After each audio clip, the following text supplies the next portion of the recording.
E estão quase a chegar. Os prémios navegantes vão ser entregues a partir das 6h30 da tarde, onde se dá prémios ao melhor que se faz em Portugal no que toca ao digital. A apresentação é de Andreia Val. Agora, mais um debate, o futuro da resiliência e confiança digital. Como é que neste mundo tecnológico, onde navega tanta gente que não podemos ver, se consegue ganhar a confiança do consumidor? Com certeza muitas questões e muitas respostas. A moderar este debate temos a jornalista Catarina Carvalho.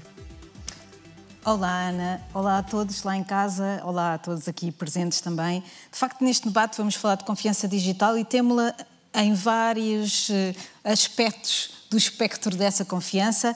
Connosco hoje para debater temos o presidente do Ponto BR, podíamos dizer que era assim, não é bem assim que se chama, que é a entidade que gera os domínios no Brasil, Demi Getschko, espero que tenha dito bem o nome. Deste lado, para fazer um paralelo, temos a Marta Moreira Dias, que é vogal do Conselho Diretivo também do Ponto PT, desta vez PT. Temos o Luís Pisco, que é do Head of Legal da DECO. Olá. E temos também deste lado, numa área que obviamente perceberão rapidamente porquê, temos o Rui Marques, que é o Chief Financial Officer da Sport TV. Olá a todos.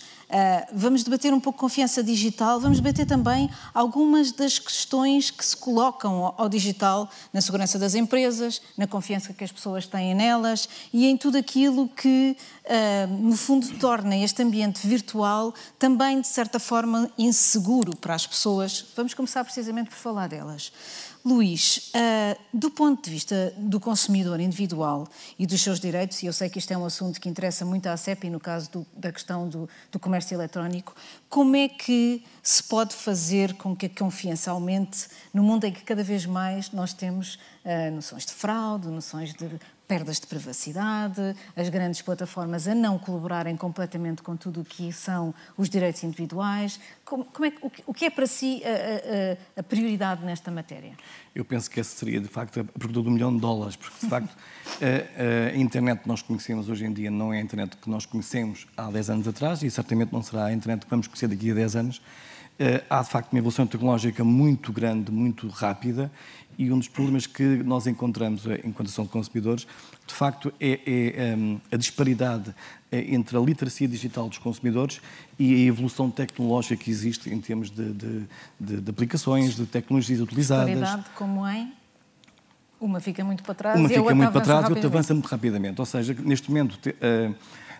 Quando falamos em internet, já estamos neste momento a falar de realidade virtual, estamos a falar de metaverse, exatamente. Ou seja, basicamente estamos a falar de uma realidade em que vai um bocadinho depressa demais em relação à formação e informação dos consumidores em matérias de competências digitais básicas. E algumas dos consumidores que de facto que nos procuram, que têm problemas, têm competências digitais básicas, exatamente básicas. E são problemas que nós encontramos. Um dos problemas que nós encontramos, de facto, é que há uma necessidade, e a própria Comissão Europeia tem defendido isso, de criar um conjunto de direitos digitais dos consumidores, ou seja, inclusive uma declaração de direitos digitais que torne a internet de uma forma mais inclusiva, que defenda os direitos dos consumidores, que defenda os direitos dos utilizadores, que procure de alguma forma retirar do ambiente digital qualquer tipo de conteúdo seja mais nocivo ou particularmente nocivo e que basicamente funcione quase como uma ferramenta da própria democracia. Repare que estamos convencidos que a internet, que hoje em dia é um serviço que é pago pelos consumidores, no futuro eventualmente será, digamos, um serviço que será gratuito porque terá um conjunto de outros serviços em cima dele, que esses sim serão subscritos. Necessários. Exatamente.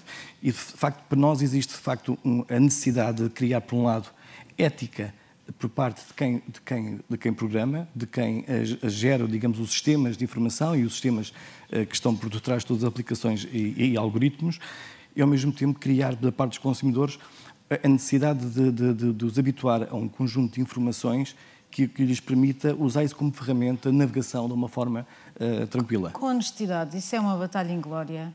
Não é uma batalha inglória, é um desafio. Hoje em dia, a gente, quando abre um site, qualquer site, desde o meu, da Mensagem ou outro qualquer, tem o RGPD, tem que aceitar os cookies que vão deixar de existir, mas pronto, por enquanto ainda tem, etc, etc. E nós fazemos aquilo basicamente automático, não é? Exatamente. Não há qualquer noção do que é que estamos a dar ao outro lado. E se eu não tenho, imagino pessoas com muito menos literacia mediática e financeira e etc. do que eu, ainda menos, não é? Sente-se um bocadinho que estamos no faroeste ainda?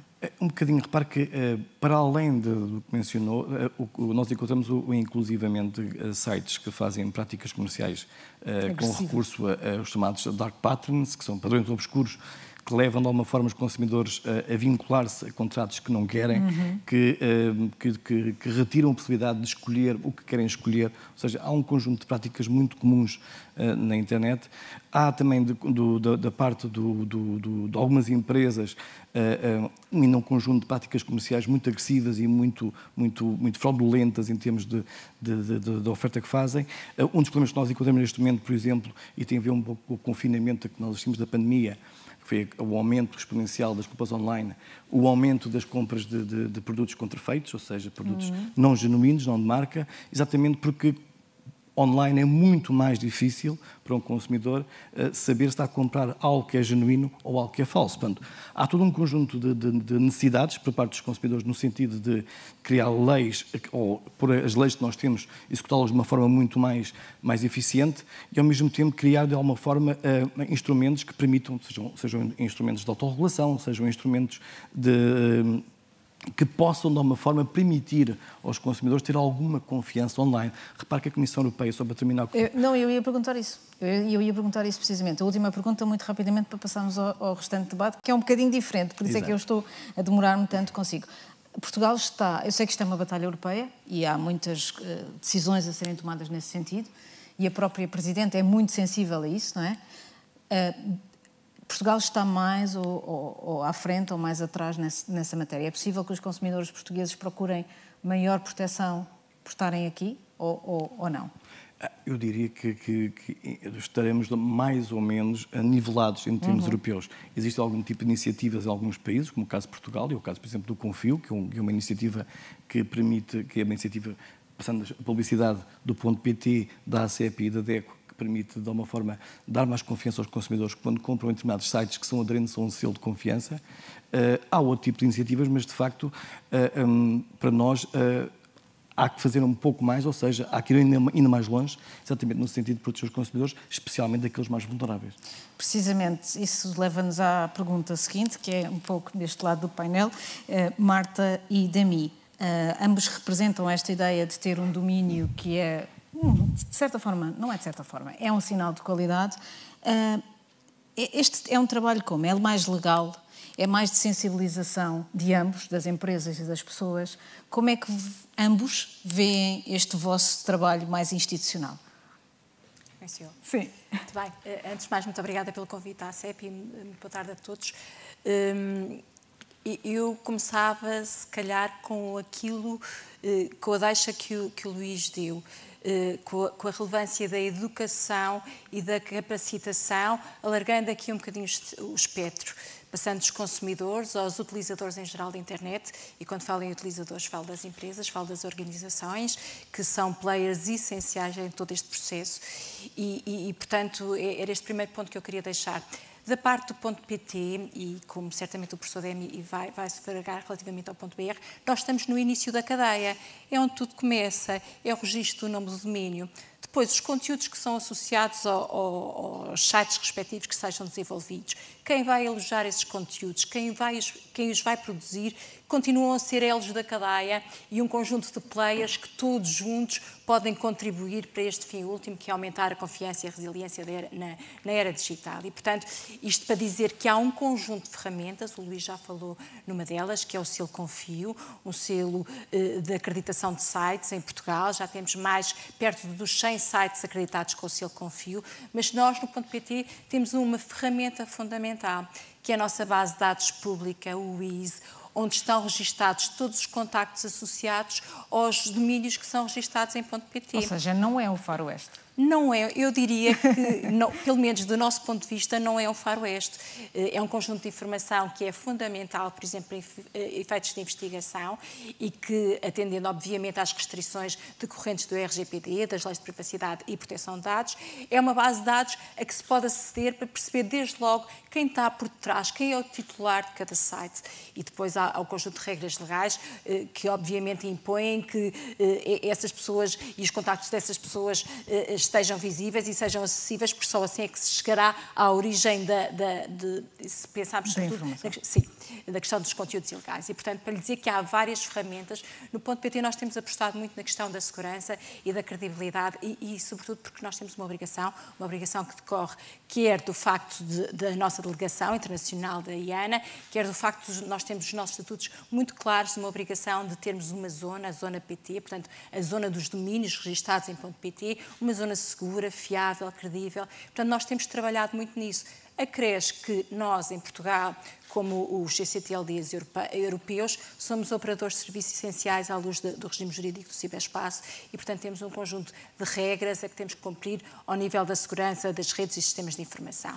Portanto, todo este conjunto cria-nos uma série de imposições que nós temos que cumprir e que, de alguma forma, contribuem para nós próprios criarmos e motivarmos este ambiente de confiança. E digo de novo, não só para os consumidores, que têm uma definição muito estrita, mas também para os utilizadores em geral da internet. Marta, como é que vê a evolução? Estamos mais alerta, as pessoas estão mais sensibilizadas para que se um site não tem um .pt, por exemplo, não é assim tão fiável como poderia ser se o tivesse. Há pesquisa de informação. Como é que vê a realidade?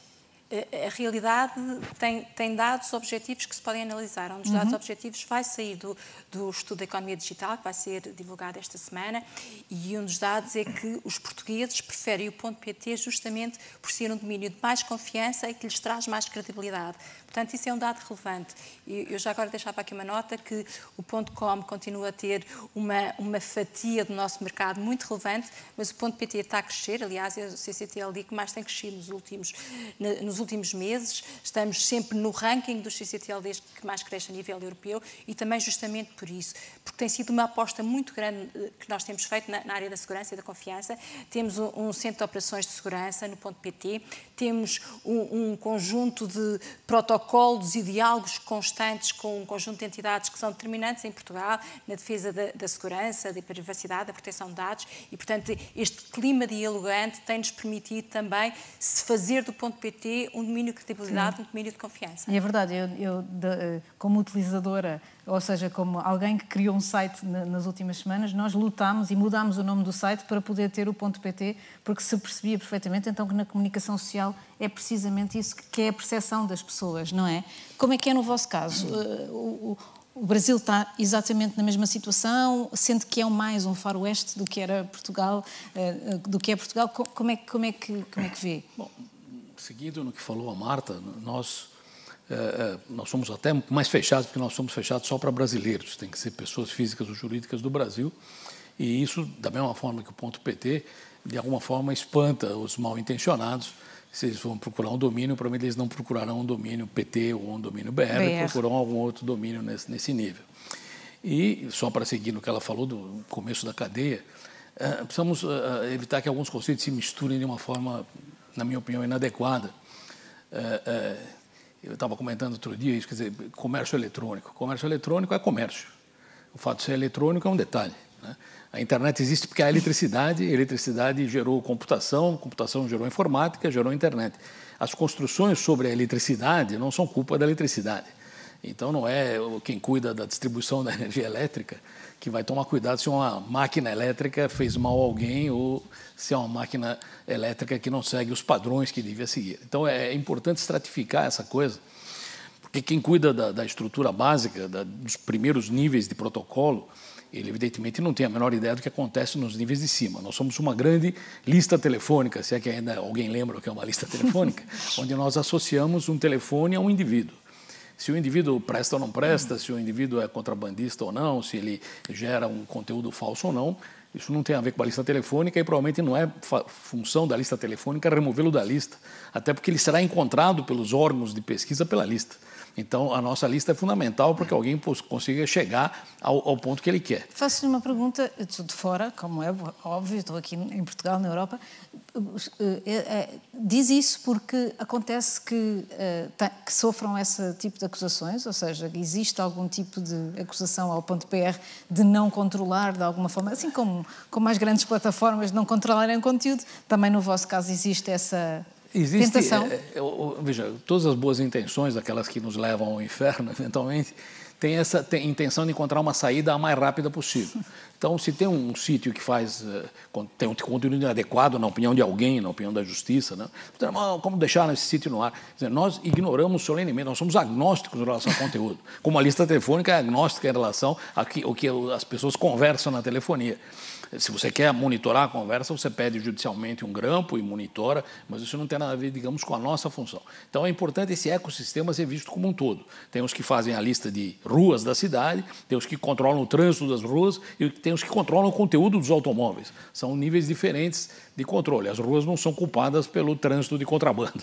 Agora, os automóveis e quem dirige o automóvel, quer dizer, você tem um nível de responsabilização e acho que o funcionamento harmônico disso é que gerará uma sociedade, digamos, mais confortável em relação às novidades. E o vosso papel naquilo que a Marta estava a falar de promover essa qualificação até dos próprios utilizadores, também existe? Nós temos vários cursos nessa área. Primeiro, o CERT-BR, que é o órgão de segurança usual nos países, está com a gente lá no NIC. E a gente gera cartilhas de boas normas para, em geral, é interessante abarcar inicialmente jovens e também adultos já sêniores, porque é nessa região que o risco é maior. As crianças estão entrando, então, digamos, ingênuas no processo e os antigos, porque não são da época digital e acreditam em certas coisas que talvez não funcionem mais. Mas eu acho fundamental a gente manter essa atitude principiológica, né? Eu acho que um crime é um crime. Outro dia, discussão boba qualquer, não, existem crimes cibernéticos. Bom, não sei o que seria um crime cibernético, eu sei que são crimes. Porque um crime cibernético, se eu afogo alguém, seria um crime hidráulico. Se eu atropelo alguém, é um crime mecânico. Quer dizer, em suma, crimes são crimes. Acho que nós temos que nos ater a isso. Fraudes são fraudes e ponto. Se isso é eletrônico ou cibernético e for, é um detalhe que não é principiológico no caso, na minha opinião. Não sei se o Rui concorda muito com esta ideia. Porque, falando assim de a pirataria, ou seja, nós aqui não vamos falar de pirataria nos média, por exemplo, é pena não estar aqui ninguém para falar sobre este assunto, mas a pirataria é danosa, não é? No vosso caso, é um dano para o próprio negócio. Está otimista? Como é que estão as coisas? A pirataria, na verdade, é um dano. É um crime, isso é verdade, mas que facilitado pelo digital, não é? Bom, já agora, se calhar...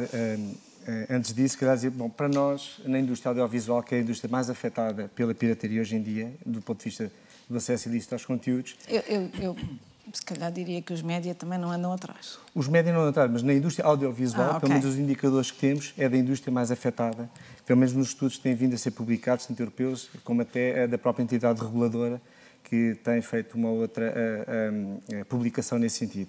Mas para nós, vamos ver, um pirata para nós... Só para começar num contexto, um pirata é tanto aquele que rouba um conteúdo, como aquele que facilita, que utiliza, que promove ou que de alguma maneira disponibiliza. Portanto, isto para nós é um conceito mais abrangente do pirata. E há bocadinho também estavam aqui a falar na literacia mediática. Também entendo que a educação é o pilar fundamental para desenvolver a literacia, sem dúvida absoluta, mas também entendíamos que é um caminho muito longo. O tema da educação é muito longo. E o social media é muito rápido. É um problema, porque é muito fácil acesso, a velocidade de disseminação da informação é brutal e... Parece que estão sempre atrás do prejuízo, não é? E, portanto, é complicado ir acompanhando tudo isto.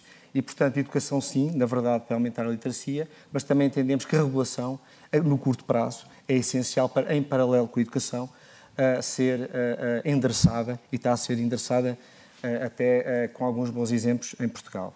Do ponto de vista do negócio e de uma indústria audiovisual, o que posso dizer é que, no caso até do desporto, ou dos eventos desportivos, são eventos muito apelativos para os piratas. Depois tem um problema porque há um grande investimento nestes conteúdos e estes eventos têm uma duração muito limitada, são produtos perecíveis, ou seja, em 90 minutos num jogo de futebol, desaparece a totalidade do valor, do investimento total que foi feito num jogo, seja ele qualquer que seja, e, portanto, quanto mais se investe em conteúdos, mais valor dá-se aos piratas. É muito apelativo e, portanto, as pessoas tendem a criar ou identificar links ou a aparecer ou para abrir páginas de conteúdos ilícitos. Normalmente esses sites estão cheios de malware e spyware. As pessoas ficam muito vulneráveis, ficam totalmente expostas os seus equipamentos a esta realidade. Às vezes não se apercebem, apesar da tal literacia da educação. Ficam expostos, ficam com problemas de identidade pessoal, o tema das fraudes bancárias, os dados pessoais, as passwords, as fotografias, e depois pode-se dar ao nível das extorsões, das chantagens, das burlas, o sextortion, que também está muito na moda por via de umas fotografias diferentes das outras, e portanto há aqui enormes problemas, e quando transportam estes equipamentos para uma esfera profissional, porque hoje em dia o meu PC é utilizado quase em ambos as dimensões, pode levantar outros problemas ainda maiores. Okay? E, portanto, tudo isto, mais os piratas que não investem na economia, não pagam impostos, são piratas, são parasitas, ou seja, alimentam-se da inovação, do investimento dos outros, do talento de terceiros e, portanto, têm imagens brutais no âmbito dos seus serviços. Há quem diga que são superiores a 80%, entende-se facilmente por via do custo dos conteúdos. E depois, com esta realidade toda dos piratas, a indústria audiovisual perde, é um tema de sobrevivência, perdem-se imensos postos de trabalho e às vezes as pessoas não têm noção que adotarem comportamentos no digital que não os adotam no mundo físico, okay, que é outro tema, este tema de claro, provavelmente nunca roubaria um livro, certo?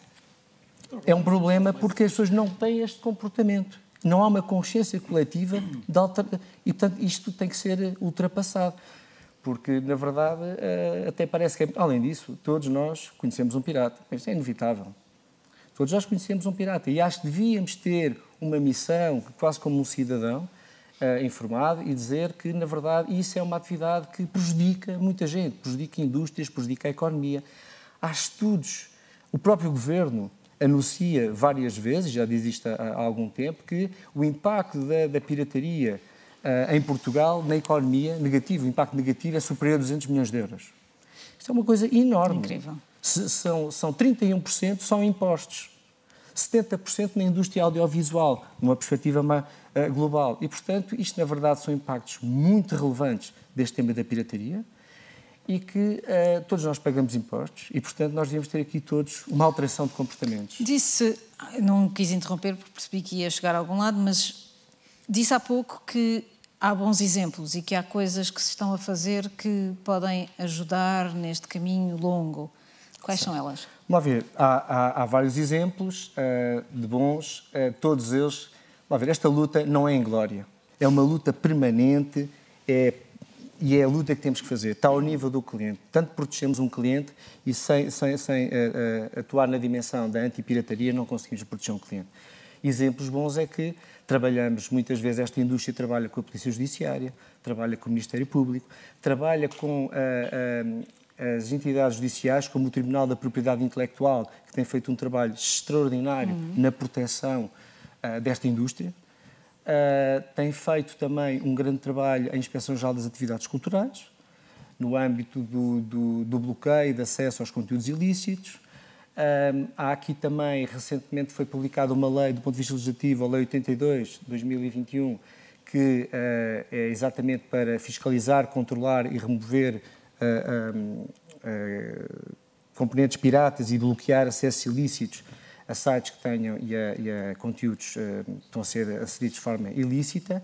E agora também temos, se quiserem, além das entidades, da FEVIP, da GEDIP, da MAPINET, têm feito um trabalho extraordinário na sensibilização, nos movimentos cívicos de sensibilização deste problema, e agora estamos também a assistir, neste momento, que já devia ter sido transposto para o direito interno, uma diretiva, a Diretiva dos Direitos de Autor e Direitos Conexos, que é uma boa oportunidade para, uma vez que temos que mexer no Código de Direitos de Autor, para modernizar o próprio Código de Direitos de Autor, atualizá-lo por via do quê? Dos avanços tecnológicos que não estão vertidos e já não dão já há algumas imperfeições no código por via da tecnologia é exponencial, cresce a uma velocidade que ninguém consegue agarrar e, portanto, é uma boa oportunidade também para fazer aqui surgicamente um ou outro.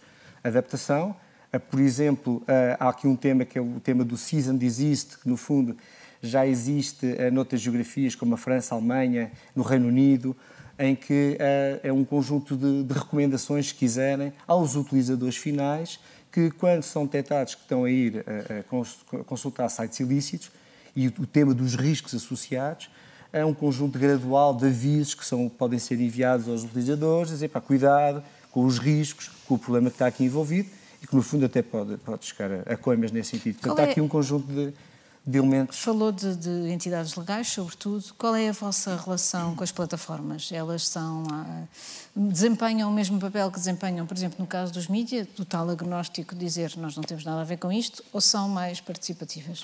Não, vamos lá ver, as plataformas também é um bom exemplo, porque as plataformas, de uma maneira geral, são cooperantes. Mas nem todas têm ferramentas que disponibilizam para ser utilizadas. E mesmo aquelas que disponibilizam ferramentas, às vezes não dão a abrangência e a rapidez necessária, principalmente num evento ao vivo, que é preciso atuar naquele momento. Claro. Passados os 90 minutos já não vale a pena, aquilo já não tem valor. Mas sim, há várias ferramentas no âmbito do Twitter, por exemplo, do Facebook, do Google, do YouTube, que são utilizadas e são muito úteis para retirar do listening do Google publicidades. Mas, por exemplo, sempre que eles podiam fazer mais e não fazem? Todos eles podiam fazer mais. Sem dúvida, acho que todos podiam fazer mais e há outras plataformas que ainda não estão no nível dessas e que já estão proativamente a disponibilizar ferramentas. Mas sim, acho que podiam porque são plataformas gigantes, com uma informação muito relevante e, no fundo, é através destas plataformas todas, apesar de que não são elas, é verdade, não são elas, os piratas, etc., mas as pessoas têm que ter um sítio para alojar o seu conteúdo, têm que fomentar um acesso e, portanto, acho que este ecossistema devia-se ainda crescer mais e desenvolver componentes para apoiar. Marta e Demi, pergunto-vos a mesma coisa, qual é que é a relação com as plataformas? Sentem que elas têm aqui um papel que não está totalmente preenchido no aumento da confiança, da movimentação neste mundo virtual? Será que, apesar de tudo, elas são software, não é? São um sítio onde a gente vai fazer coisas, não são propriamente a infraestrutura, não é? Como é que é esta relação? Acham que era possível fazer mais? Tão otimistas, tão pessimistas? Eu tento sempre a dizer que é sempre possível fazer mais. E eu também gostava de ir buscar um bocadinho as palavras do Rui ali. Há uma coisa que mina a confiança de nós todos, consumidores, utilizadores, que é o sentir a impunidade. E o facto de haver ainda alguma impunidade que nós todos nos noticiários do dia-a-dia vemos, e sobretudo em canais mais dietistas, diria, pessoas que são homicidas, que são condenados, grandes furtos, e não vemos. Temos agora um caso particularmente interessante em Portugal. Mas não quer dizer que aconteça isso que está a dizer. Exatamente. Está a falar do Rui Pinto, não é? Estou a falar. E, portanto, isto mina um bocadinho a confiança. É a percepção de que estas situações há um regime de impunidade geral e que é muito difícil apanhar estes criminosos e que esta malha do apoio judiciário e dos mecanismos legais que estão a nosso dispor não é acionada. E isto tem a ver com uma questão de... nós temos, de alguma forma, que ganhar confiança e mostrar às pessoas e às empresas e às organizações que há consequências na comissão destes crimes. Enquanto isso não acontecer, é muito difícil gerar isto que nós estamos a falar aqui hoje. E, portanto, era essa a primeira nota que eu queria fazer. Uma segunda nota é dizer, quando eu há pouco falei na existência de uma longa cadeia, as plataformas também estão nesta cadeia. E não é um player que resolve um assunto. É nós todos, com uma atitude colaborativa dentro das nossas respectivas áreas, é que vamos conseguir chegar lá. Se cada um se movimentar para um lado e se houver, sobretudo, expectativas, nós no ponto PT temos uma questão muito concreta, provavelmente no ponto BR também acontece. As pessoas pensam que se um domínio, se vierem ao ponto PT pedir para remover um domínio, que o site deixa de estar online e os conteúdos desaparecem. E não é assim. Os CCTLDs não têm como função monitorizar, transportar, alojar os conteúdos. Nós somos completamente agnósticos, como dizia o professor, relativamente aos conteúdos que estão alojados no site. Mas temos outras ferramentas, como aquelas que falei há pouco, e a questão da nossa base de dados, que são fundamentais para chegar a estas pessoas e para mitigar de alguma forma estes crimes. E, portanto, isto para dizer que todos estes players, e passa também pelas plataformas, têm um papel, e o que é importante é ir buscar o papel e as competências de cada um e fazer deste todo colaborativo, ter um resultado e um resultado positivo. Eu só deixo aqui uma última nota, que é uma curiosidade. O livro das reclamações eletrónicas, que é subejamente conhecido em Portugal, tem 33 entidades com poderes fiscalizadores em Portugal. E a maior parte destas entidades tem nos seus sites mecanismos de denúncia, muitas delas até denúncias anónimas, formas que nós todos podemos recorrer e comunicar, informar, passa-se isto, eu entrei num site que vendia umas calças leves e que era material contrafeito, eu ontem tenho um jogo num site. Não digo eu vi, porque ninguém vai falar de si próprio, mas vi o meu vizinho, que eu nem gosto particularmente, mas eu vi da janela que ele estava a ver. Quer dizer, é muito simples. Agora, as pessoas também têm que saber que isto existe e que isto está ao dispor delas. E enquanto isso não acontecer, não saímos e continuamos, se calhar, numa luta inglória. Nós todos estamos aqui para combater este conceito e acreditar que não é inglório. Mas, se calhar, neste momento, este passo tão lento que nós estamos a dar faz disto quase uma luta inglória e também, por isso, o tema deste debate hoje aqui, não é? É uma luta inglória? Então, eu vou seguir na linha digamos, do tratamento proporcional. Um dos itens do decálogo que o CGI emitiu uns tempos atrás, em 2009, dizia que não se deve responsabilizar o intermediário pelo que acontece e sim o usuário final. E essa é uma frase difícil de entender e precisa ser vista com o devido cuidado, né? Se nós começarmos com o intermediário, digamos, clássico, o carteiro, né? Certamente o carteiro não tem culpa se a carta que ele te entregou é mentirosa ou difamatória ou cheia de ofensas, né? A função dele é entregar a carta. Esse seria o intermediário clássico. E não mate o intermediário se refere a esse intermediário. À medida que isso vai subindo, e aí eu lembro, por exemplo, a seção 230 do Decency Act norte-americano, que tentou estabelecer isso em 96, e depois talvez seja a hora de rever algumas coisas dessas, dizendo que existem intermediários que não se qualificam como esse intermediário carteiro. Por exemplo, se o intermediário sabe o que ele está transportando, e se o que ele está transportando vai ser exposto na praça e não vai ser entregue a um usuário final, as categorias vão se alterando. Por exemplo, o intermediário tradicional, telefonia, foi substituído pelo intermediário WhatsApp, que jura de pés juntos ter criptografia ponta a ponta e, portanto, é incapaz de saber o que transita por lá. E pode ser verdade, mas não estou discutindo por exemplo, isso. E essa é uma solução em que ele se coloca no papel do intermediário anterior. A telefonia não sabe o que você falou, exceto se alguém mandar grampear aquilo. Então, se nós não tivermos uma taxonomia que permita agir em todos os níveis da cadeia com a proporcionalidade adequada, nós acabaremos misturando alhos com bugalhos. Quer dizer, eu continuo achando que o intermediário clássico, antigo, padrão, que está sumindo, continua, digamos, infenso ao processo. Ele não é culpado do que ele carrega, o carteiro jamais será culpado do que carrega, a telefonia não será culpada, talvez o WhatsApp não seja culpado.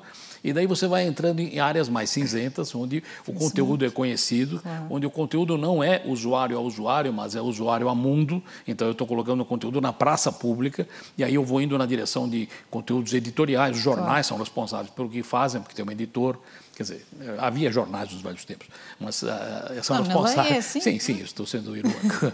Mas havia um controle editorial, etc. E tal. Então, acho que para a gente poder atacar isso. Mesmo que não haja controle editorial, o diretor é sempre o responsável por tudo e vai lá ao tribunal responder. Portanto. Estou dizendo. Então, essa seria um esquema em que não é um intermediário. Sim. Então, a seção 230 cuida um pouco disso, dizendo que o intermediário tem duas funções. Primeiro, que ele não é culpado pelo que ele faz, mas segundo, que ele tem o direito de exercer as normas de uso e expulsar um sujeito de lá porque ele não seguiu as normas de uso.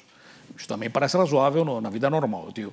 Se eu tenho um clube de dança de salão, o sujeito não pode entrar descalço porque não se dança de salão descalço. Então, não é uma questão de preconceito ou não, é uma questão de norma do clube. Se o clube é de vegetariano, você não vai comer uma picanha lá. Então, essas coisas têm que ser exercidas, na minha opinião, proporcionalmente e no nível certo. Se a gente colocar tudo numa sacola só, sempre vai dar problema e a mesma solução não vale para todos. Foi uma boa forma de responder que nem todas as plataformas são iguais e que umas têm Exatamente. mais responsabilidade. Por isso que é difícil dizer o que você fará nas plataformas. Claro. Eu não sei, precisaria definir qual é a plataforma e qual é a posição dela dentro dessa cadeia. E que nem toda, e a vossa relação não é igual com todas. Exatamente. Também. Claro. A DECO, há pouco o Rui falou destas questões que se colocam até do próprio ponto de vista do utilizador, de pessoas que são prejudicadas, mesmo fazendo um crime, não é? Mesmo estando a fazer um crime de pirataria, acabam com os seus dados roubados, com malware instalado nos seus computadores, etc. Chegam-vos muitas destas questões ultimamente. Eu lembro aquela publicidade que não sei se foi a Sport TV que fez, que dizia que era um monstro que agarrava em todas as nossas informações só porque eu estou a ver um jogo num canal. Só não, porque eu estou a ver um jogo num canal. Esse tipo de publicidade teve algum efeito? As pessoas queixam-se mais destas questões? Estão mais alerta? Eu acho que é uma questão das pessoas tenderem no futuro a estar mais sensíveis a esse tipo de situação. Repara uma coisa, um dos grandes problemas que nós encontramos em termos do que é a propriedade intelectual e direitos de autor é o desconhecimento da própria terminologia por parte do cidadão comum. Ou seja, muitas vezes é difícil desconstruir os conceitos da contrafação, do que está por trás da contrafação, quais são as consequências desde ambientais, económicas, sociais, que a pirataria e a contrafação têm para a própria economia e para o próprio cidadão. E, nesse sentido, nós temos feito, enquanto associação, temos feito um esforço, exatamente, até porque saíram estudos do próprio EUIPO, que é o Instituto Europeu de Propriedade Intelectual, que vêm, de alguma forma, mostrar que, digamos que a maior atenção que nós devemos ter em termos de faixa etária são os jovens universitários. Isto porquê? Porque são pessoas com algum tipo já de conhecimentos informáticos, mas que nasceram e vivem numa geração em que, para eles, a net é tudo aberto, é tudo transparente e é tudo grátis. Acaba por ser um bocadinho isso. E, nesse sentido, a DECO tem feito um conjunto de iniciativas que nós chamamos, na altura, de Brain Idea, exatamente no sentido de, através de um jogo interativo e através de, digamos, de exposições, de sessões de formação, em especial para jovens e professores também, acabadinhos, digamos, de saída da faculdade, exatamente no sentido de alertá-los para este tipo de matérias, explicar-lhes quais são os conceitos base, quais são as consequências e quais são as diferenciações que devem fazer em termos de matérias, e tem havido uma grande receptividade por parte desse universo de alunos e professores. Nós não falamos aqui de uma questão que eu acho que é um bocadinho paralela a todas estas que estivemos aqui a discutir, que é a questão do ambiente, não é? Do ambiente que é vivido, sobretudo nas redes sociais e sobretudo por causa dos algoritmos, no caso do Google. Em que medida é que consideram, e peço-vos para serem breves, só temos 10 minutos para esta última pergunta, em que medida é que este ambiente agressivo, polarizado, do discurso de ódio que passa pelos filtros todos dos algoritmos, em que medida é que isso também não contribui para que a segurança e a confiança que existe no digital se esboroe, se fragilize? E o que é que nós podemos fazer em relação a isso? É uma pergunta um pouco mais filosófica, mas que eu acho que ficava bem agora, uma vez que estamos a falar de confiança e que tem tudo a ver, não é? Sim, sem dúvida. Eu penso que o foco do problema está muito aí. E é isso justamente que mina a nossa confiança no dia-a-dia, quando acedemos à internet, e que acabamos por não ser capazes de filtrar aquilo que é lícito, do que é ilícito, do que é real, do que é irreal e portanto, se nós tivéssemos esta capacidade de ter um decantas dentro de nós que separasse o que é bom, a internet, se podemos falar de uma internet boa e de uma internet má, isso era o modelo ideal, não é? E portanto, é esse desafio diário que eu acho que nós temos que lidar.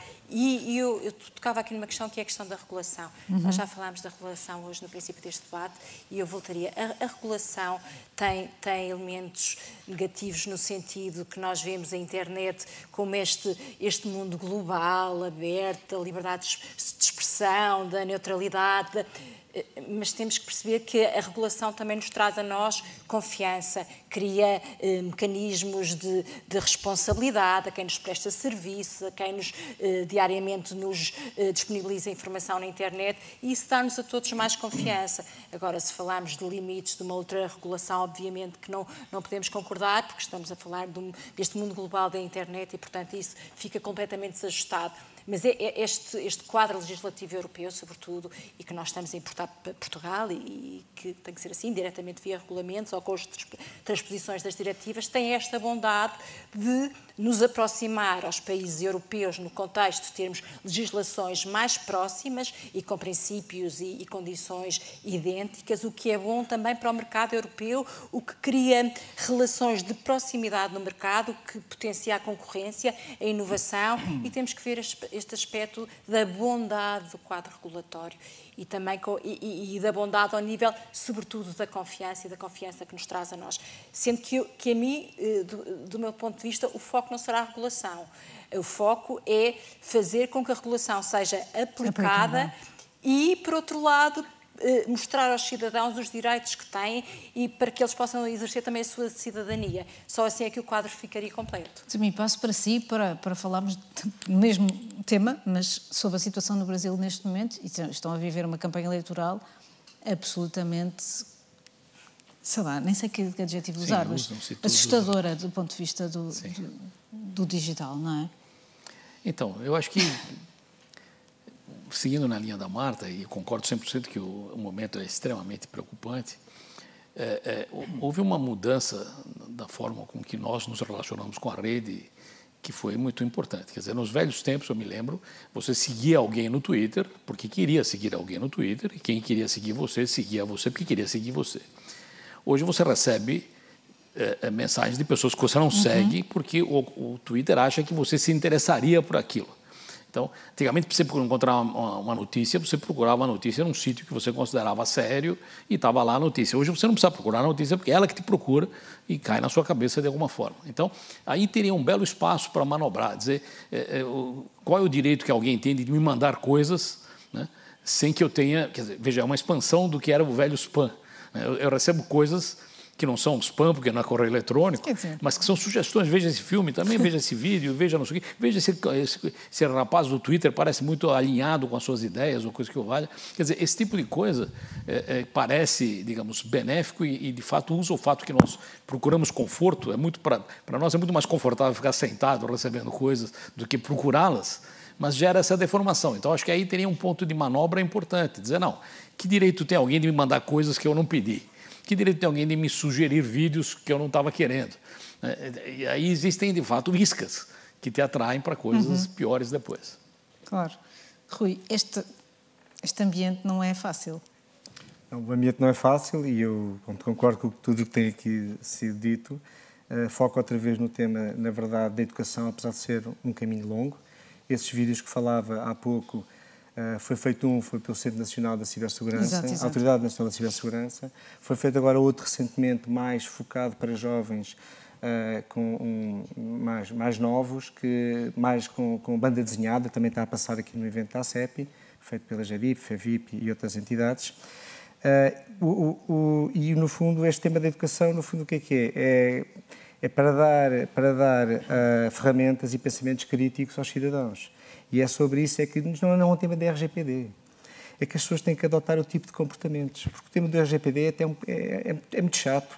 É muito chato aquilo. Né? Pronto. Eu até preferia, às vezes, dizer, não, eu aceito tudo, mas eu sei o que é que quero.